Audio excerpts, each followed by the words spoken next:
سيس رولينز بيقدر يتخلص من جاي اوسو، سامي زين وبنتا، وجولدبرج بيبعت تحذير اخير لجونتر. فيلا بينا نشوف اللي حصل في الماندي نايت رو. ما تنساش اللايك والشير والسبسكرايب، ويلا بينا نبدأ الفيديو.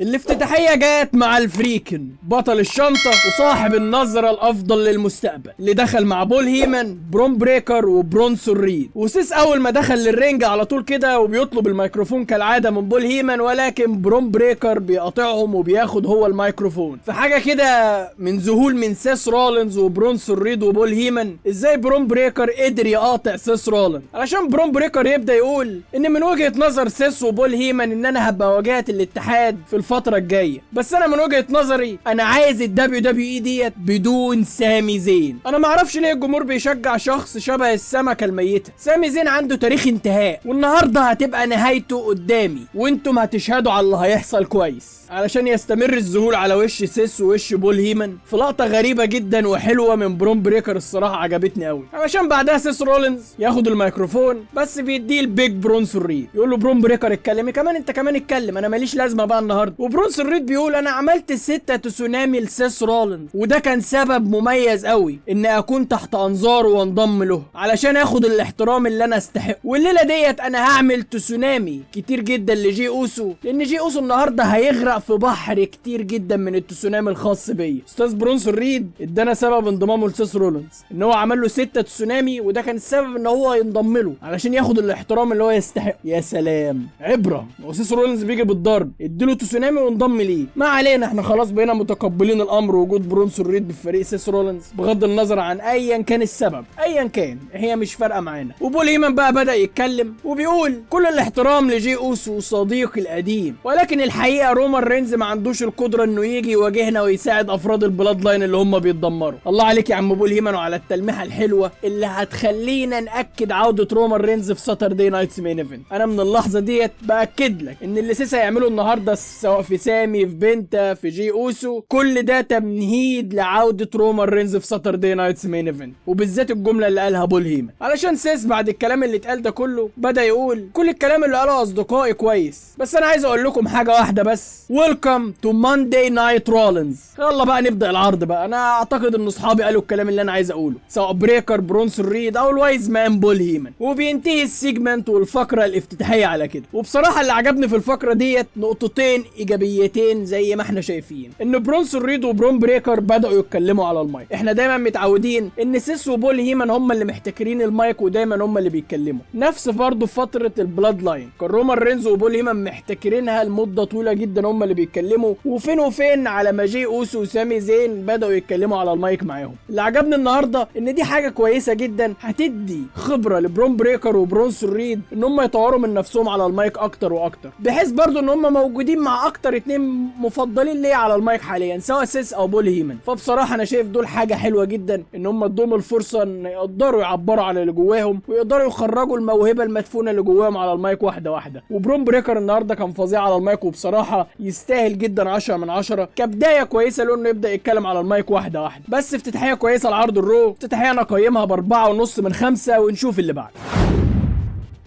بنشوف بقى احتفال الجاجمنت داي، واستاذ فين بالور هو محتضن الالقاب، لقب القارات والقاب التكتيم للسيدات والقاب التكتيم الخاصه بيه، وبيبقى فرحان جدا. وروكسان بريز بتبقى عامله ذكرى رائعه كده لليف مورجن وحاطه لها صوره وسط الشموع. وبنشوف برضو ان استاذ ايج ستايل بيبقى محضر تورتايه كده لدومينيك ميستيريو، وبيبقى برضو موجود في الغرفه الخاصه بتاعه الجاجمنت داي. كتر خيرك والله يا ستايلز، والله جايب له تورته. ايج ستايلز نجم من نجوم التي ان اي واحد اعظم ابطال الدبليو دبليو اللي انا شفتهم حملوا اللقب، جايب تورته لدومينيك ميستيريو. ده تريبل اتش ده عليه حاجات يا جدع. اضحك محمد، اضحك اضحك اضحك عبد الله، اضحك اضحك اضحك يلعن، اضحك اضحك.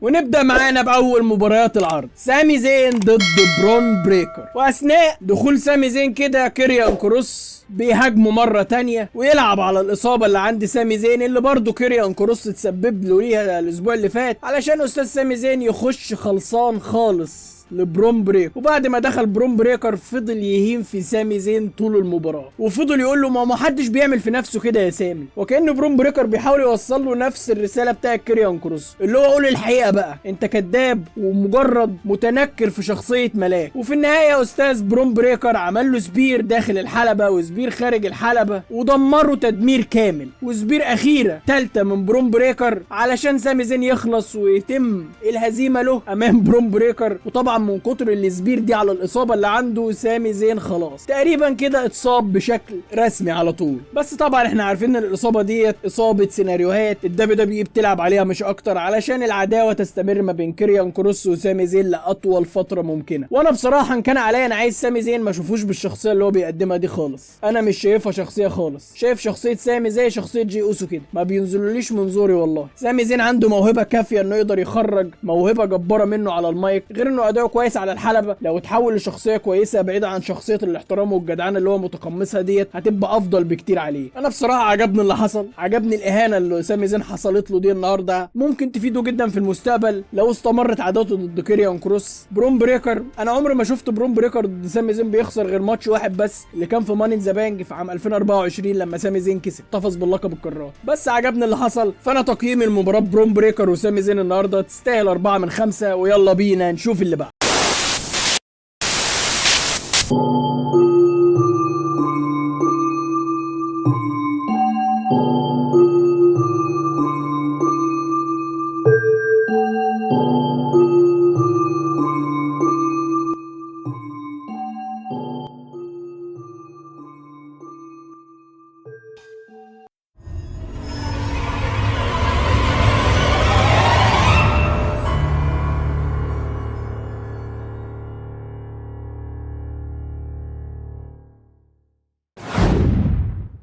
خلف الكواليس كده بنشوف سيس رولينز وهو عمال يحفز في برون بريكر وبرونسون ريد، وبرون بريكر بيبقى متضايق كده نوعا ما لحد ما بيجي بول هيمن وبيبقى حزين كده، وفجأة بيقول لسيس رولينز وبرون بريكر وبيبقى سعيد مرة واحدة، بيقول لهم ان سامي زين هيغيب عن العروض لفترة طويلة بسبب الإصابة اللي عنده، علشان تبدأ بقى الضحك ما بين بريكر وسيس وبرونسون ريد، ويفضلوا مبسوطين جدا من اللي هم بيعملوه وان خطتهم ماشية زي الفل لحد دلوقتي. وبعدين بيدخل المين ايفنت جي اوسو. يلا خلينا نتخطى المقدمات والاغنيه بتاعتك دي، انا مش ناقص، هو كل عرض خش مين اللي دخل هيلاعبك برونسون ريد عشان نخلص من الماتش ده بقى. المهم الماتش بدأ من سيطره من جي اوسو، وانه مش راحم بيك برونسون ريد خالص، لحد ما بيك برونسون ريد بيمسك الكرسي بتاع مايكل كول وبيناول بيه جي اوسو في وشه كده علشان الماتش ينتهي بالاقصاء لجي اوسو. وبعد ما انتهى بالاقصاء استاذ بيك برونسون ريد بيعمل 2 تسونامي لجي اوسو، ما كانوش كفايه برونسون ريد خالص. جي اوسو ده كان عايز 10 تسونامي علشان نطمن انه ممكن يغيب لنهايه السنه كده. 2 تسونامي بس 10 حلوين، هو ده اللي انت قلت البحر اللي هيغرق فيه جي اوسو 2 تسونامي؟ المهم بعدها دخل الحكام والمسعفين بيحوشوا في برونسون ريد علشان في النهايه جي اوسو يخرج متسندينه كده وكانه ايه مش قادر خلاص، مع انهم 2 تسونامي بس، في غيرك خد 6 تسونامي وبقوا اصحاب. المهم الماتش ده ملوش اي تقييم الصراحه، كل ما هو فيه التسونامي اللي برونسون ريد وعد بيها جي اوسو في بدايه العرض ونفذها له حاليا، فعلشان كده انا مش هقيمه خالص لان انا ما شفتش مباراه، انا شفت عجن الجي اوسو. اللي بعده علشان يدخل الجراندي امريكانو. تشاك جيبل لسه عامل عمليه من يومين والعمليه نجحت وهيبدا يتعافى، والنهارده تشاك جيبل موجود. سبحان الله، تشاك جيبل طول في العمليه، لا بقيت طويله. تشاك جيبل العمليات بتطول ولا ايه؟ وعمال يعمل الحركات كده. استاذ لطفي الكايزر انت متقمص شخصيه تشاك جيبل قوي، انت تشاك جيبل جدا يا اخي. والله العظيم انا شايف ان شخصيه الجراندي امريكانو هي لايقه على تشاك جيبل وبيقدم بقى حاجه كويسه، ولكن ان هم يضيفوها للطفي الكايزر دي اهانه للطفي الكايزر. والله العظيم لطفي الكايزر واحد من افضل الناس اللي انا بشوفهم يتكلموا على المايك وعنده موهبه جباره على الحلبه من حيث الاداء. نقوم احنا مش لاقيين له قصه، يلا خليك جراندي امريكانو. بصراحه انا شايفها اهانه كبيره جدا ليه. لطفي الكايزر موهبه والله العظيم تستحق دفعه محترمه. شوفوا لما كان مع الامبيريان ولما كان مع جونتر كان بيقدم ازاي. علشان يدخل الاستاذ المهمش الثاني دراجون لي، واحد من ضمن المواهب الجباره ومن افضل اللوتشز اللي موجودين داخل الدبليو دبليو اي، واللي مبين من وشه ان هو متضايق يا عيني اصلا. وانا بتفرج على العرض حاسس ان هو مكتئب من اللي هو ايه شايفه داخل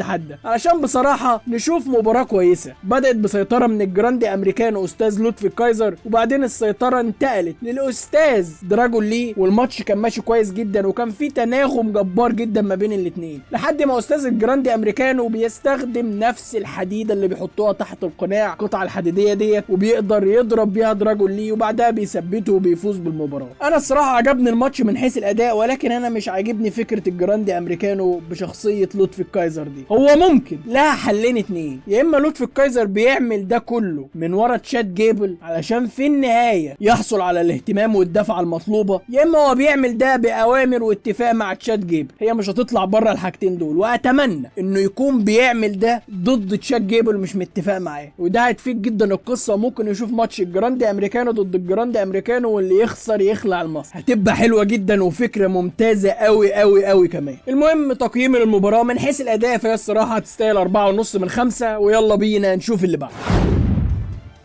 علشان نشوف كيريان كروس في حوار كده مع المذيعه، وكيريان كروس بيقول انا عايز سامي زين يعرف ان كلامي الصح، وان مش هقف على اللي بعمله لحد ما تظهر شخصيه سامي زين الحقيقيه اللي محدش يعرفها خالص، اللي انا بس اللي عارفها وشايفها في عينه. علشان فجاه نشوف الجمهور بيردد كلمه واحده بس، وي وونت كروس، عايزين كروس. كلهم بدأوا يدعموا كيريان كروس، سايبين الإصابة اللي تسببها لسامي زين. محدش مهتم لشخصية سامي زين زي ما أنا بقول لكم، الناس كلها بتطالب بكيريان كروس، الموهبة الجبارة المدفونة داخل الدبليو دبليو إي مايك وأداء. وكيريان كروس ادانا تلميحة بسيطة كده إن هو ممكن يجدد عقده مع الدبليو دبليو إي. الجماهير اللي طالبت بعودة ارتروس مرة تانية بعد ما تسرح عادي. طب هو عادي إن كيريان كروس ما يجددش عقده مع الدبليو دبليو إي ويمشي؟ كيريان كروس يا جدعان والله موهبة جبارة، كل فيديو لازم اقول كده، كيريان كروس لازم يبقى بطل ميد كارد على الاقل، مع ان انا شايف كيريان كروس والله مقامه لقب عالم. الراجل تحس ان هو ميكس كده من شخصيه بري وايت لما كان بري وايت زمان بيحاول يطلع الشخصيه الحقيقيه من جوه المصارعين، وميكس ما بين شخصيه ايدج برضه. فبصراحه كيريان كروس حاجه كده فريده من نوعها، ويستحق دفعه والله تقيله قوي كمان.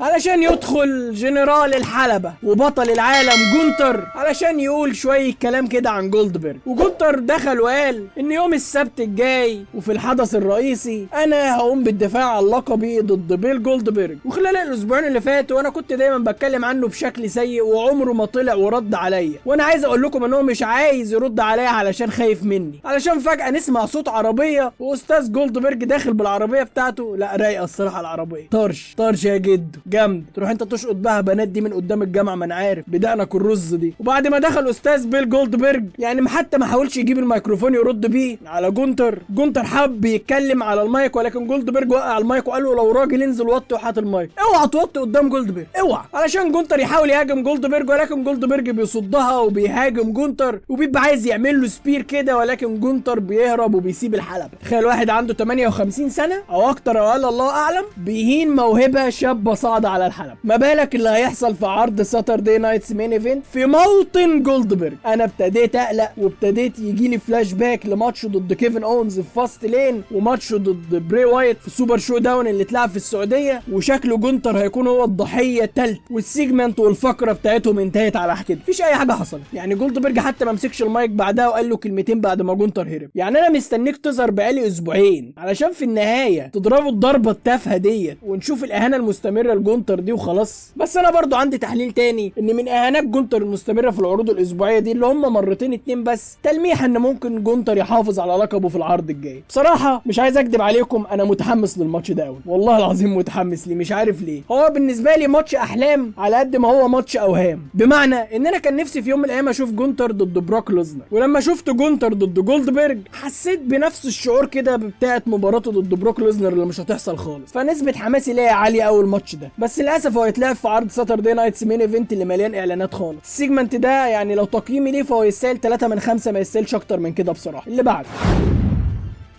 علشان يبتدي المين ايفنت بدخول بنتاجون، وبعدين بيدخل الفريكن سيس رولينز وبيبدأ الماتش اللي احنا مستنيينه بصراحة عشان هنشوف منه اداء كويس. والسيطرة بدأت متبادلة ما بين سيس وبنتاجون، وبنتا فضل مسيطر على الماتش وكان قريب من الفوز في اكتر من مرة بصراحة، ولكن سيس كان بيفلت من التثبيت في كل مرة الحكم يعد عليه عدتين وسيس يفلت، مرة سيس بعدها يمسك الحبل، يعني لدرجة ان بنتا كان عامل ماتش كويس جدا والاداء كان حلو قوي، لحد ما في النهاية بنشوف ان سيس بيستخدم ضربة تحت الحزام كده بدماغه من غير ما الحكم ياخد باله خالص، وبعدها بينفذ الستامب وبيثبت بنتا 1 2 3 وبيفوز بالمباراة، علشان بعدها يطلب سيس من بول هيمن ان هو يكلم برونسون ريد وبرون بريكر عشان يخشوا يدمروا بنتا اللي فاضل. وبيدخل فعلا برون بريكر وبرونسون ريد وبيبقى خلاص داخلين هيدمروا بنتا، ولكن بيتفاجئ سيس بدخول ال نايت اللي بيعمل له البي اف تي، وبعدها بيهرب عند الجماهير وبينتهي العرض على المشهد ده ان سيس رولينز فاضل له ضحيه واحده بس، هو ال نايت، وهيواجهه في الساترداي مين ايفنت الجاي. وبصراحه انا قلت في فيديو الطريق لسمر اسلام ان كل اللي بيحصل ده تمهيد لعوده رومان رينز في ساترداي نايتس مين ايفنت. تريبل اتش لحد دلوقتي عامل 3 ماتشات بس في ساترداي نايتس مين ايفنت ما تحددش غيرهم، جولدبرج وجونتر، سيس ونايت، درو ماكنتاير وراندي اورتن. مفيش اي مباريات للديفاز لانه عامل عرض خاص للديفاز بعدها بيوم. ممكن نشوف في سماك داون الجاي يضيف مباراه وفقره كمان للعرض، لان العرض 3 مباريات ده قليل جدا، بس انا متاكد ان طالما الكارد قليل كده ان في عوده كبيره جدا هتغطي على العرض كله، وهي عوده الزعيم رومان رينز بنسبه كبيره جدا، خصوصا ان تريبل اتش بيفكر في حاجه واحده بس، ازاي يجذب كل المشاهدات في اليوم ده من عرض اول ان اللي هيتلعب في تكساس. بصراحه لعبه قذره جدا من تريبل اتش اللي هو بيعملها، بس بصراحه هي حته تنافسيه ما بين اي دبليو والدبليو دبليو اي، مين اللي يقدم افضل منتج عنده، مع اني عارف ان اي دبليو في اول ان هتقدم حاجه محترمه والدبليو دبليو اي بتقدم منتج ترفيهي زي ما تريبل اتش بيقول. المهم انا تقييمي للمين ايفنت بصراحه من حيث الاداء كويس، كنت متوقع اداء افضل من كده بصراحه ما بين بنتا وسيس، ولكن ده عرض اسبوعي مهما كان، فعلشان كده تقييمي ليها 4.5 من 5.